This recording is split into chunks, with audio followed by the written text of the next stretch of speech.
pag-uusapan natin saan bahagi ang disciple, ang Christian, ay nakakaranas ng pagkalito. Disarrayed disciples. Pag sinabing disarrayed, ibig sabihin disoriented. Ibig sabihin disorganized. Nawala ka sa ayos. Ikaw na malinaw sa iyo na nagpasya kang susunod sa Panginoon, sa gitna na wala ka sa ayos, na disorient, iba naman na disorganized. In other words, hindi na kabuti sa iyo, kaya ang term na ginamit natin ay disarray. Disarray disciples. Tayo mga tagasunod ni Kristo, tayo mga tagasunod ni Lord, ay kung isa nakakaranas ng pagkalito na. Sa Book of John chapter 8, verses 31 to 38, sino rin yung minsan sa kanyang buhay ay nakapagsinungaling na? Wala pang naman. Sa church na ito, wala ka nakapagsinungaling. Ang church na ito ay perfect. Amen? Amen? So, wala ka nakapagsinungaling. Kasi ang tanong ko, sino sa inyo yung minsan lang, hindi na ulit. Sino sa inyo yung minsan sa buhay nyo, kayo ay nakapagsinungaling? Meron na ba? Meron na. Sa tao rin kayo. Sabihin mo sa katabi ko, tao pa rin pala. Kasi, tao pa rin pala. Akalain mo yun? Akalain mo yun, nakapagsinungaling pa rin pala. Okay, pangalawang tanong. Ano ang pakiramdam kapag ikaw ay nagsisinungaling? Guilty. Dito. Sabi sa inyo, perfect ito. Hindi nila alam kung ano yung pagsisinungaling. Hindi nila alam kayo, alam nyo dito. Now, ang Kristiyano, yung disciple, yung alagad ng Panginoon, tayo na makasunod sa Kanya, tayo ay nagpasyang sumunod sa buhay at Panginoon para naging buhay niya, susunod natin. Pero along the way, kung minsan, tayo ay nakakapagsinungaling. Kasi ano ba gusto i-discuss bakit yan? Basahin muna natin itong verse 31. Ito yung pagharap. Pagharap ni Jesus, kasama yung mga Pariseo, kasama yung mga alagad niya, na pinaliliwanag niya ang pagkakaiba ng kanilang Ama. Yung Diyos ni Jesus, ang God the Father, at ang Diyos ng mga tao hindi nakakilala sa Kanya. Ang sabi ni Lord dito sa part ito ng Bible, to the Jews, sabi ng Bible, sa mga Hudyo na naniniwala sa Kanya, Jesus said.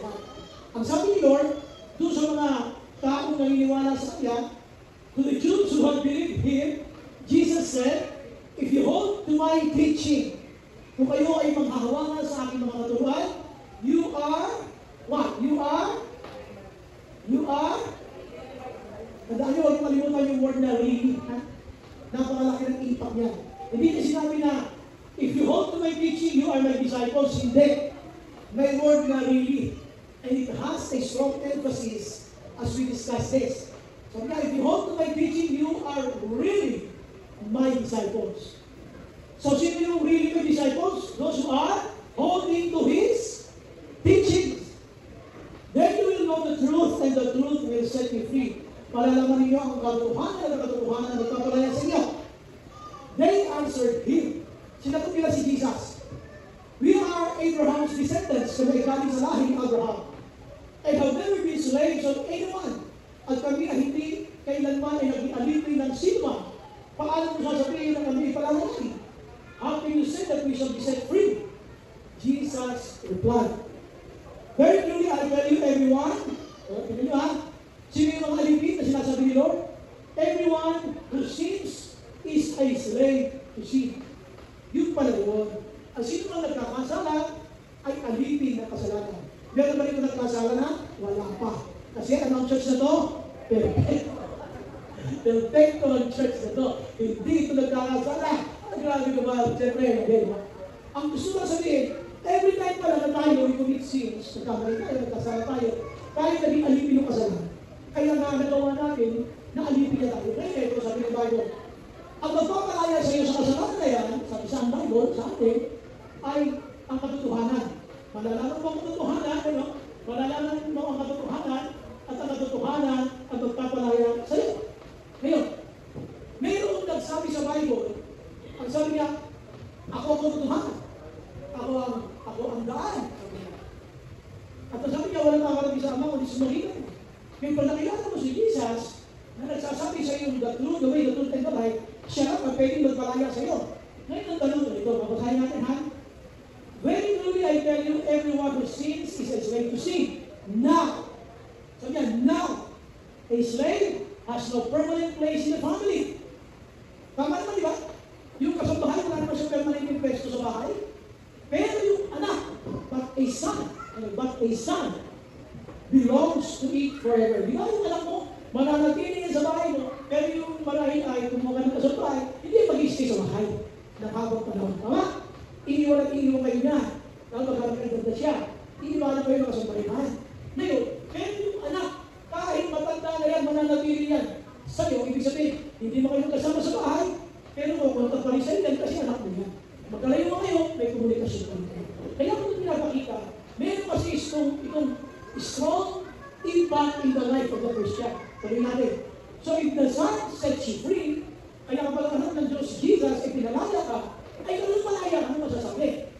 I know that you are Abraham's descendants. Alam ko, sabi niya, na kayo ay galing sa lahing Abraham, yet you are looking for a way to kill me. O, alam ba kayo na kasunod ni Abraham? Bakit niyo ako gusto patayin? Alam mo yung kwento na to, kaya nila gusto patayin si Jesus, hindi nila na-take yung mga word of God na sinasabi niya. Galit sila kay Jesus. Hindi nila na-take. Yet you are looking for a way to kill me because you have no room for my word. Yung sinasabi mo salita ng Diyos na narinig nyo, naiinis kayo. Kasi tinatamaan kayo. Ngayon, ang gusto nyo yung patayin na ba, anak mo, nalasunod kayo ng Abraham. Eh si Abraham na hindi niya ng ginawa.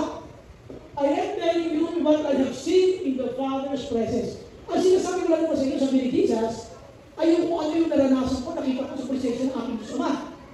At sabi nito, and you are doing, kayo naman, ang ginagawa niyo naman ngayon, ay kung ano naman, ang narinig ninyo sa inyong Ama. Sino yung Ama na yun? Yung Ama niyo na yun, sa kintuhan, huwag magsasinungaling tayo. Ang ating Ama ay Yahweh. Huwag magsisinungaling tayo. Ang ating Ama ay Yahweh. Hindi siya. Sana, ginawa ko itong goal kasi lumundad tayo. Jesus said to them, kung ang Diyos ang iyong Ama, if God were your Father, you would love me. For I have come from God. I have not come on my own, hindi ako nagtarin ng sarili ko lang. Ang Ama, ang Diyos Ama, ang siya nagsundo sa akin, God sent me. Why is my language not clear to you? Bakit hindi nyo maintindihan na salita ng Diyos? Alam yung mga taong na-offense sa salita ng Diyos? Hindi nila maintindihan sa salita ng Diyos at nangangatwiran sila sa salita ng Diyos. Ngayon, sabi ng Bible na sunod, because you are unable to hear what I say, you belong, in 44 ha, masakit ito mga nagsisinungaling. 44, you belong to your father, the devil, and you want to carry out your father's desires. He was a murderer from the beginning, not only to the truth, for there is no truth in him.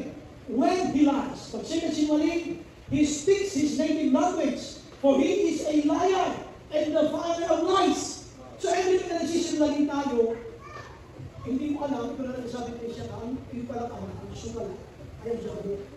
Pag binasa niyo sa Tagalog, ang diablo na iyong ama. Ano na pagkakasabi? Pag ikaw ay mabuhay sa kasinungalingan, hindi ka talagang nagasunod ng Diyos Ama. Ikaw ay, ang sinusunod mo yung father of lies. Ama ng kasinungalingan. Bakit tinawag na ama ng kasinungalingan ng diablo? Balik tayo sa Genesis, sa creation account. Pagkatapos siya nikain ang lahat ng bagay, di ba? Natutuwa siya Adan at si Eva. Natatandaan niyo? Ang sabi ng Panginoon kay Adan, huwag kayong kakain ng anuang bunga. Dito, sa loob ng paraiso, lalo na yung bunga ng pagkakaroon ng tama at mali. Huwag kayong kakain. Pero nung natutuwa na si Eva, siya natutso, alam natin yung sabi ng Bible, isa lang naman talaga ang layunin niya. Ay, sabi na si Eva, hindi ko pwedeng tuwain niya kasi pinagbawa niya ni Lord. Alam niyo ang kanyang ginawa, hindi mo binago yung salita ng Diyos. Dinagdagan niya ang salita ng Diyos. Sabi ni Eva, hindi ko pwedeng kalainin niya sapagkat pinagbabawal niya ni Lord. Ang ginawa ni Satan, nilingdan siya. Yung salita ay dinagdagan lang niya sa unahan. Talaga ba? Talaga bang mamamatay kayo? Oras na kainin niyo ang bunga niya. Kaya ito pinapakita na. Ang demonyo ang galing magsinungaling. At ang Kristiyano ay hindi exempted sa pagsisinungaling. Kaya kayo hindi nagsinungaling. Bukod ka gawin. Kaya hindi ka naging normal life na natin yung araw-araw na. Uy! Ano naman ako? Gusto nyo tanongin ko yung nanginigin ng kuryente? Kung wala ko yung sinasabi sinasabi? Wala. Wala. Ano ba? Lagi na yung sinungaling dyan. Kaya ito sabi ng Bible. When he lies, he speaks his native language. For he is a liar and the father of lies. Yet because I tell the truth, dahil sinasabi ko ngayon sa inyo katotohanan, you do not believe me. Kasi ayaw natin ang katotohanan. We are offended with God's words. Ang salita ng Diyos kasi ay masakit. Kaya pag narinig kayo ng preaching, umaaray kayo. Pagka narinig kayo ng preaching, napapayo mo kayo. Kasi ganun talaga ang salita ng Diyos. Nagtutuwid para sa maayos sa mabuhay. Pero dito, sabi ng Bible. Listen, tutulagin ko sa dalawang linya. Whoever belongs to God, here's what God says. Ang sino man galing sa Panginoon o nagbubula sa Diyos ay nakikinig ng salita ng Diyos. Kung kayo ka, makikinig ka ng salita ng Diyos. Pero, the reason you do not hear, kaya hindi marinig ang salita ng Diyos, the reason you do not hear is that you do not belong to God. Ang sabi ko. Kasi lahat ng katotohanan na narinig mo ng aral ng Panginoon, pinagsisinungaling mo. Pinukontrol mo sa isipan mo. Ako noon, nung ako ay laging nakakapakinig sa preaching ng aking pastor, habang siya nag-preach, kinukontrol ko sa likod ng isip ko, hindi ganun yun. Nasubukan niyo na gano'n yung nag-preach, kinukontrol nyo sa likod ng iyong isipan na kanyang sinasabi, ayaw natin tanggapin ang salita ng Diyos. Ngayon, yun na ang dahilan. Kung bakit ang daming disciples, ang daming kasunod ni Kristo, nag-disarray, yung disorganized, disoriented, nawawala sa Diyos. Pero Kristiyano kung nasasabi, pero bakit nawawala sa Diyos? At yun ang usapan natin. Shall we bow our heads, please? Let us pray to the Lord. Samahan tayo ng Panginoon sa ating pag-aaral ng Panginoon. Panginoon, salamat po sa mga ito. Thank you, Lord, for waking us up, bringing us here, Lord, in your church, with full of strength coming from you, with a heart longing to worship you, with a heart longing for your presence. Thank you for this day. As we study your word, opo, buksan niyo muli ang isipan, ang aming damdamin, at habang pinakinggan namin ng mga salita, Lord, please penetrate in our hearts. Speak to us, Lord God. Change us. Hayaan, Panginoon, sa pagpasok ng mga salita ay i-absorb namin with all humility, Panginoon. Na ang salita mo na para sa amin ay dapat namin pamuhay, Panginoon. Pagpalain po bawat isa, lahat po ng mga kapatid, ang video na ito, Panginoon, pagpalain mo. Ito po ang dalangin naman sa pangalan ni Jesus. Amen. Amen. Sige, so talk na para kay Lord. Kaya kung natin pinakikita yung mawala yan, iba't ibang reaksyon ng Christian kasi. Minsan masaya siya, naguluhan, kasi gusto sumisigaw. Kailan mo naranasan yung Christian mo, pero parang hindi mo alam, parang gusto tumakbo, parang gusto bigat. Hindi mo alam, sumagot pa sa akin. Yan yung nakakagagawin ko eh. Kasi kung ngayon yung you are totally disorganized. So what should we do? Ang isang Kristiyano, kaya siya naging disorganized, kasi na yung salita ng Diyos, hindi niya tinatanggap. So ano dapat natin gawin? Ito tayo sa main point number 1. Ito sabi ni Jesus, to the Jews, sabi nga, para sa mga Hudyo, doon naniniwala sa kanya, who believed him, Jesus said, if you hold to my teaching, you are really my disciples. So, ang number 1 dyan, para sa ating mga disciples, you are holding on to His words. Na kahit na ano mangyari, kahit maraming problema, pipiliin ko humawak sa kanyang mga salita. Na kahit ano mangyari, kahit may mga disapproval ang mundo, pipiliin ko na humawak sa kanyang mga salita. Dito tayo ngayon nasusubat. Kung minsan, up to what extent you hold on to God's Word. Hanggang saan mo pwede hawakan ang salita ng Diyos? Pag sa tingin mo, parang hindi ko na kaya hawakan ang salita ng Diyos, may discount mo na. Doon na nagkakaproblema. Pag tayo discount papalitan mo tayo. Sabi ng Bible, holding on to a teaching. Holding on to God's Word. This year, patapos na. Patapos na 2025. Meron ang hawak-hawak na pangako ng Diyos. Kumusta? Gusto mo na bang bitawan ang pangako na yan? Gusto mo na bang ilapag yung krus mo? Sabi ni Lord, ang susunod sa akin, magdadala ng krus. Papasalin niya kanyang krus, araw-araw, at saka susunod sa akin. Kumusta? Wala ba yung resulta ng iyong hinahawakang pangako ng Diyos? Kaya yung krus sa buhay-buhay mo ay gusto na ilapag? Ay wala. Pag mula ka sa Christian life na po, puro pangako na lang ng Diyos na nakikita ko. Bakit si sister, si brother? Maganda ang nangyayari sa kanya. Bakit ako parang ganito lang? Ang pasok na yun, ganito. Ang patunay na ito ay talagang ni Kristo, ito yung word na really, really, you are really my disciple if you hold on to my word. Kumusta? Hawak-hawak mo pa rin ba ang salita ng Diyos? Hawak-hawak mo pa rin ba ang mga pangako? At to what extent? Hanggang sa pag meron lang hindi magandang nangyayari, ayaw mo nang umatin? Pag may magandang sabihin natin na pagyayari lang, kaya masikap ka mag-church? Hanggang kailan? Dito tandaan nyo, sabi ni Lord, if you hold to my teaching. Hawak mo ba siya? Alam nyo ba? Kung bakit dito sinasabi dito ni Jesus?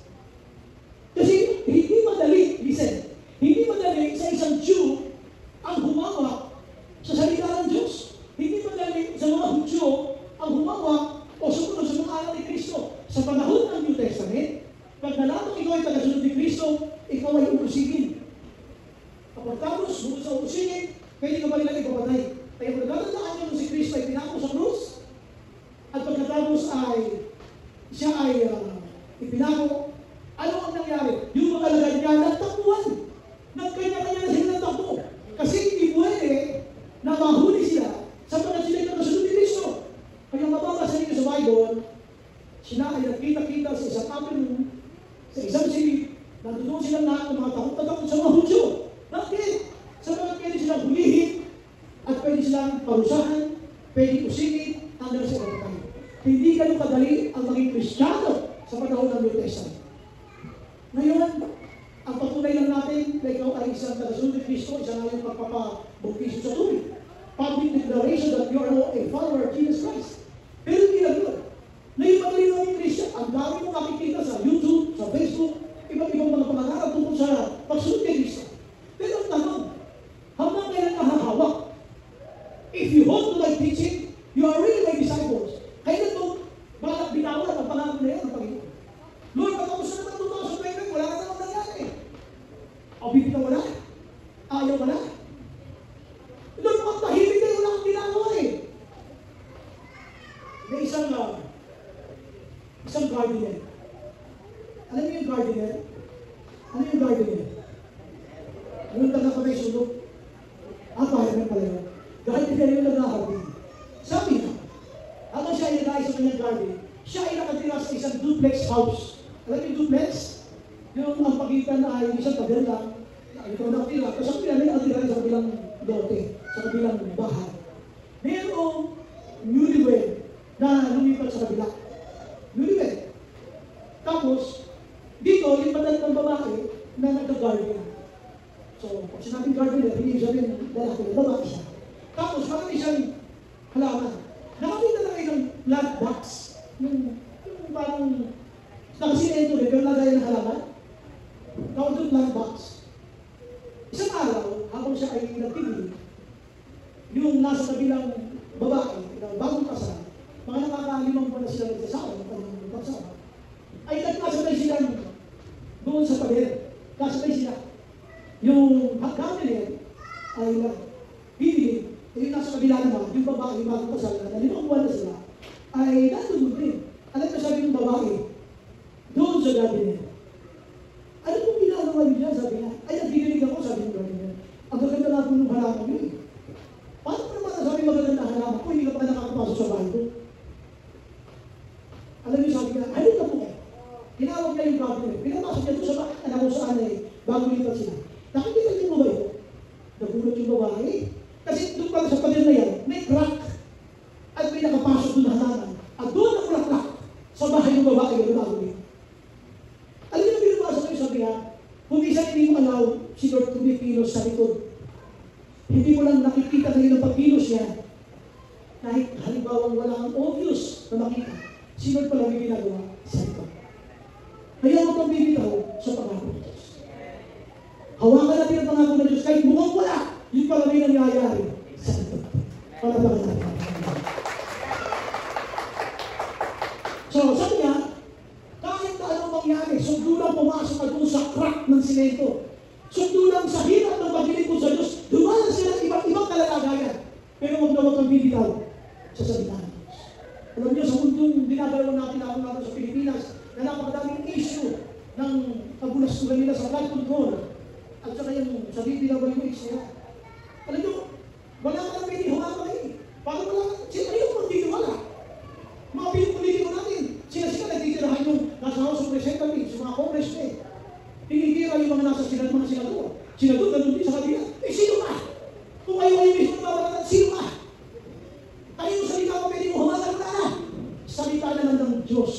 sigurado.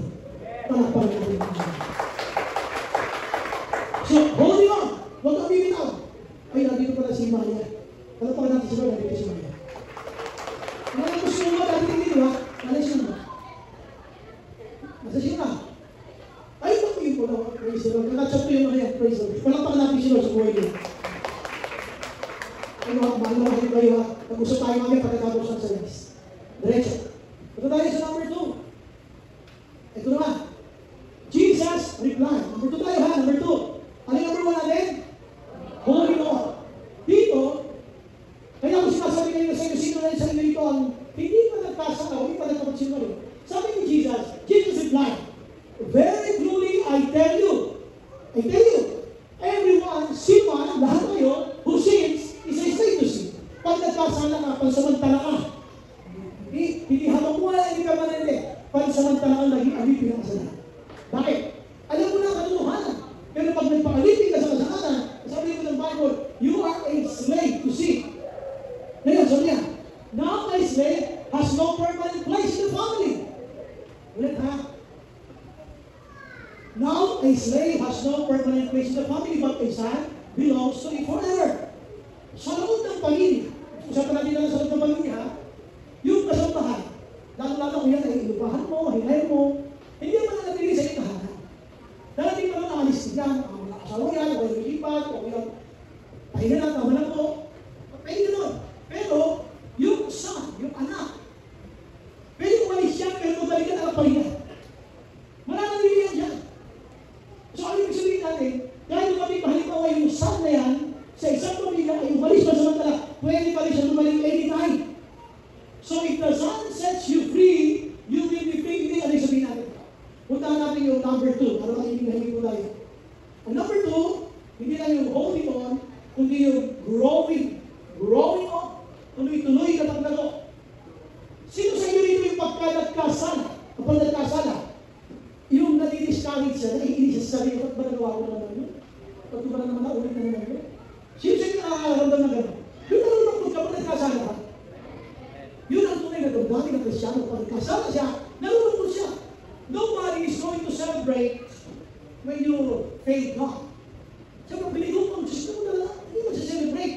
Ngayon, ito ang problema. Isa na, isa. Ang problema, pagka nagkasala ka, kung minsan, ayaw na natin umalis sa pag-aasa. Pag nagkasala ka, ano dapat gawin? Tayo ay dapat ang gawin pag nagkasala, hihingi na lang. Hihingi ng tawad. At pagkatapos, pagpapasyon mo na muli. Kaya tinatawag natin yung growing on. Now I know, mali pala ito. So kailangan matuto ako muna dito. So pagkatapos siya, pag humingi ka na ng tawad, tuloy uli ang buhay ng Kristyano. Huwag mo mag-discourage, huwag mo papabayaan yung buhay mo. Bisan ayaw na namin. Dahil nagkasala tayo, akala natin, kawaw mo na tayo. Ang Diyos natin, yung biyaya ng Diyos, ay sobra-sobra sa kasapatan para tayo makaranas ng kapatawaran. Para natin natin Panginoon. So sinasabi lang natin dito, keep growing. Nakita mo mali, nagkasala ka, sorry Lord, hindi ko na po rin gagawin. Now you learn. Now you learn. Hindi yung nagkasala ka na lang, tinutuloy-tuloy pa sa pagkakasala. Ang nabubuhay sa kasalanan ay hindi sa Diyos. Tandaan nyo ha, sa Bible, may binanggit sa 1 John 1:9. Ilagay lang natin yung verse. Sulat nyo ha, sa 1 John 1:9, sabi ng Bible, ang sino nagkasala ay dapat humingi ng tawad sa Diyos. Sapagkat ang Diyos natin, sabi nga, sapagkat siya ay tapat at banal na tayo kayo matatawanin. Alam niyo ba ang first one? It's a book intended for the Christians. Ang first one, sinulat para sa mga Kristiyano. Ngayon, yung mga Kristiyano, yung sinulatan, kung magkakasala kayo, ha? Sino mo magpatawad? Huwag ka magpapakasalan. Huwag ka ng tawad, muli mag-umpisa na kayo ako, hanggang sa matutuwa, hanggang sa lumaluma. Huwag kang papayag na ibubulit ka ng kasalanan. Alam niyo ba magkakaiba ng tupa at ng baboy? Maraming tupa na nakakita na kayo, pero yung baboy, huwag yung titigan. Payat na ako. Alam niyo magkakaiba ng baboy at ng tupa? Ang tupa at sa baboy, ang kanilang difference. Pag sila ay parehong nahulog sa kanal, yung tupa, ahon agad yun. Ahon agad. At ikaw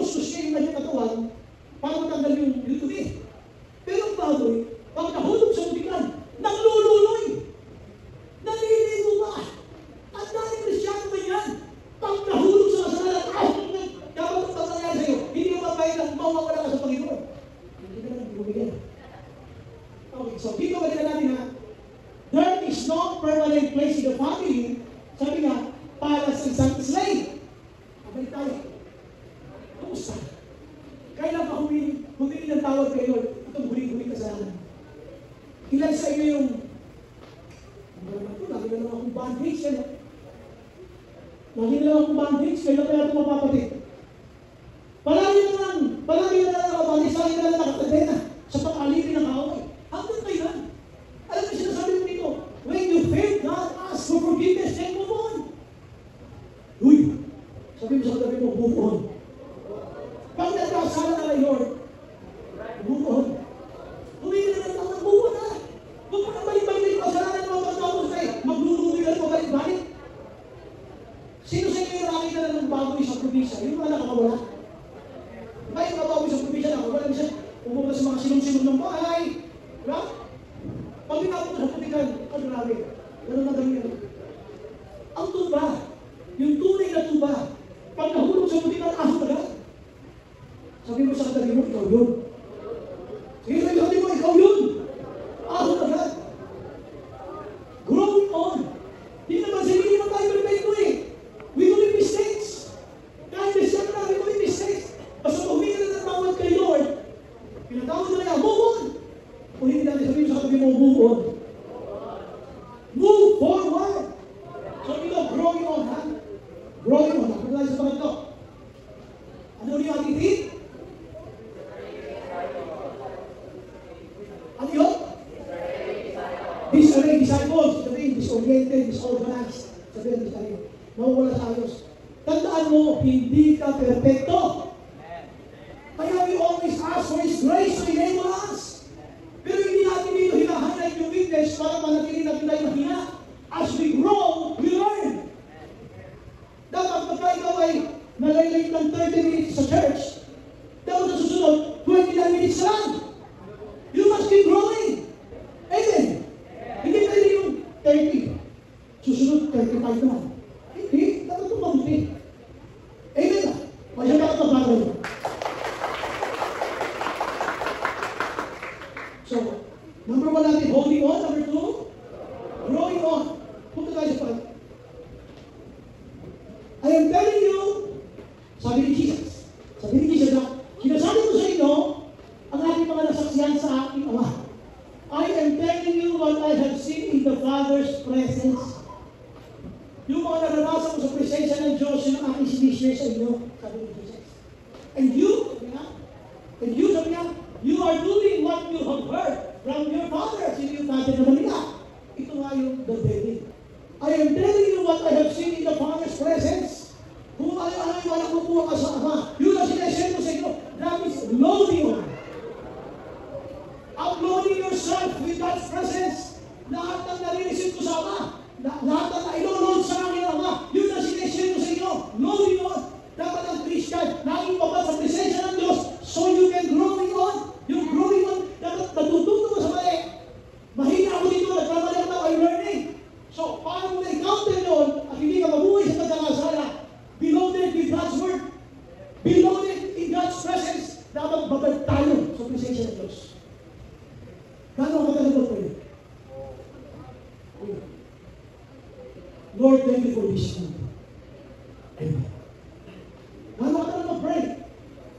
Again, no? Hindi ko natin yan. I have seen in the Father's presence.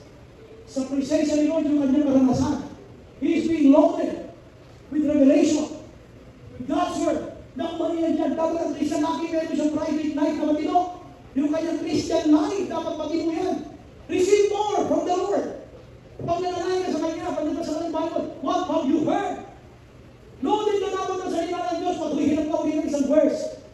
Sa Colossians 3:16. Sabi nga, let your minds, let your hearts be filled with the Word of God. Dapat ang puso mo, ang isipan mo, punong-puno ng salita ng Diyos. Dapat loaded ka ng God's Word para hindi ka nadadaya ng demonyo. Hindi mo lang salita ng Diyos yung mga makontra. Hindi mo lang salita ng Diyos pag sinasabi yung kapitbahay mo, paniwala tayo manalaman. Kasi hindi mo lang mabalit. We have to be loaded with God's presence, with God's revelation. Sabi niya, I have seen in the Father's presence. Yung karanasan niya sa presensya ng Diyos. Kumusta ang karanasan mo sa Diyos Ama? Kumusta ang karanasan mo with your prayer life? What did God tell you? Ano mga sinabi sa inyo, Lord? Do you have journal? Sinusulat mo na? Ano sinasabi sa inyo ng Panginoon? Sino? Hanggang ngayon, hindi pa namin memorize yung mga important or highlighted verses sa Bible. So sinasabi niya rito, huwag kayong papayag na ang buhay ng Kristiyano ay walang matiyong prayer life. Ito yung kanyang private life. Di ba naman si Jesus? Minsan bago siya pumunta sa isang ministry, pumunta muna sa bundok, mananalangin. Si Jesus ay na. Si Jesus ay pumunta sa bundok, mananalangin bago siya mag-ministry. Bago pumunta sa kanibang lugar, magpagaling at mangaral. Pumunta muna sa bundok at mananalangin. Loading himself with God's presence. At dito, ito natin yung second slide. Sabi ni Jesus, puno ako ng presensya ng Diyos. Pero kayo, and you are doing what you have heard from your father. Sino yun? Si Satan. You devil. Kung pinasa nyo ito, sabi niya, you belong. Sabi ni Jesus sa kanya, nilagalit siya. You belong to your father, the devil. Ikaw ay galing sa iyong amang sinungaling ang demonyo. Paano malalaman na ang iyong ama ay sinungaling? Sabi niya, you want to carry out your father's desires. Ang daladala, ang laman ng iyong puso ay kung ano yung mga nasain na iyong ama na si Satan. Sino siya? Listen, sino ang ama niya si Satan? He was a martyr. Noong baong umpisa. From the beginning. He was a martyr. From the beginning. Not holding na tayo holding ulit. Siya not holding to the truth. Hindi mo naman sin. Pag may pinag-uusapan ng katotohanan, lagi ka nakakontra. Pag pinag-uusapan ng salita ng Diyos, ayaw mong mag-usapan, lagi ka nakakontra. Sabi ng Bible, si Satan walang katotohanan sa kanya. There's no truth in him. Sabi pa niya, when he lies, he speaks his native language, for he is a liar and the father of lies. Kaya you ask yourself, when was the last time na kayo nagsinungaling? Kaya huli-huli nagsinungaling. Masakit itong matotohanan na, when we lie, pag nagsinungaling ka, ang iyong ama, is the devil. Sabi mo sa atin, tigilan mo na pagsinungaling. Kung sabi sa atin niyo, sabihin niyo, tigilan mo na pagsinungaling. Matakot ka kay Lord. So, ang sinasabi lang natin dito, be loaded, dapat loaded ka ng mga pangako ng Diyos, ng revelation ng Diyos. Loading on, tuloy-tuloy yan. Pagkali ang mga pag-aaral na salita ng Diyos, yung mga training, sama. Huwag kang mapayag na naiiwan ka. Pag may mentoring, sana. Pag itutulong na sa bahay. Kasama ka dapat. Kaya mo sige mga disciples, kaya mo sige talaga ng Kristiyan. Ulitin ko, hindi ka perfecto. Kaya ang pagdadasal, hindi na tawad din move on. Pero naman lumago na. Hindi mo may naging ka kasalanan na hindi na bagsakan. Kailangan lumago na, you grow. Pero walang sino man na pwede magsabi na nalala lang ganyan, hindi ka nalalago na ako sasabi naman. At sinabi nga, pag nagkasala, hindi na tawad, move on. At ang mga tuwa, sabi natin na yung loading on. Invest time with God. Huwag yung haba ng oras na makikita sila malika dito. Wala kang oras pa na nalang. Kadalawang minuto ka lang nagpe-pray, gusto mo na mahiya. Sabi mo sa kadalawang mo, parang ikaw yun. Kadalawang minuto ka lang gusto mo na mahiya. Eh bakit nagpe-pray ka sa kama? Doon ka sa sala mag-pray. Pag nakataas ka doon, yung tipo nakababago, natulong mo ka ng lalisita. Yun, nakikisin na doon. Kasi mo nagpe-pray ka, nahiga ka, kakakain mo lang, takbo lang lang. Kasi ang inulam nyo lain, ay sarap siyang pag-ulam lain. Kumain ka lain, mainit yung paano. Tapos pag-soft drinks na ba? Binuksan ko yung TV, ano si Tanggol, nakakawa sila nilito. Natapos yun inanto ka lang na nakapahiga. Tapos pemay ka, tinilan mo, hindi ka nakakatapos. Matulog pemay sa awa na nakahiga. Tayo! Doon ka sa sala, doon ka pala doon habang nagpipray, okay lang yun. Kailangan mo, yung mabubuyo mo doon sa palit. Gigising ka. Sino mo, sasandali ka na nagpipray, tulog ka. Tapos yung agent bukas na. Kasi kanina ka mga yun. Yun, sorry, nagpipray pa na. Tapos gusto mo ng blessing. Sa solution natin. Ganito sabihin, ang